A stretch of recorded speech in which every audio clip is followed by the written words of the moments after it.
ආදරණීය දුවේ පුතේ මේ පණවිඩය ඔයාට.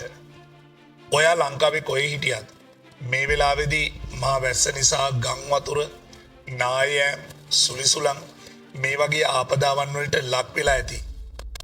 මගේ රත්තරන් දූල පුතාලා මේ වෙලාවේදී පරිස්සමෙන් ගෙදර ඉන්න. මොකද ලංකාවේ මේ වෙලාවේදී ගත කරන කාලය එච්චර හොඳ වෙලාවක් නෙමෙයි. අපි හැමෝටම අනතුරු වෙන්න ඉඩ කඩ තියෙනවා. ඒ නිසා දීලා තියෙන උපදෙස් තමයි ගෙදරට වෙලා ඉන්න කියලා. ඉතින් ඔයාගේ අම්මා තාත්තා මේ ලෝකෙට ඔයාව ගෙනාවේ පුදුමාකාර ආදරයකින්. ඒක ඒ වචන වලින්, ඒක මුදල් වලින් හෝ කිසියම් දෙයකින් සමාන කරන්න පුළුවන් කමක් නැහැ. ඒ ආදරයෙන් ඔයාව ගෙනල්ලා ඔයා අස්පනා පිට ඔවුන්ට අහිමි වෙනවා දකින්න කැමති නෑ. දෙපුතේ පරිස්සමින් ඉන්න. ඔයා ඉන්න තැන අවදානම් තැනක් නම් පුළුවන් තරම් ඉක්මනින් ඒ තැනින් ඉවත් වෙන්න.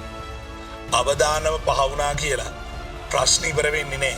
ඊට පස්සුවත් විවිධ ගැටලු ඇති වෙන්න පුළුවන්.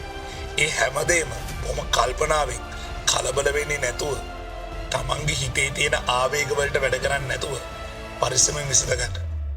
මොකද ඔයාව අපිට වගේම මේ රටට ඕනි. මේ රටේ අනාගතයට ඕනි. ලංකාවේ අපේ දූල පුතාලා හරි ආසයි ගම් වතුර බලන්න යන්න. නාය යනවා බලන්න. ඒ වගේම සුලිසුලන් හමන වෙලාවට එළියට බහැලා හුලඟත් එක්ක පොර බදන්න. යන්න එපා එළියට. එහෙම ගියොත් වෙන්නේ ඔයා නොදැනුවත්වම ඔයාව අනතුරකට ලක් වෙන්න පුළුවන්.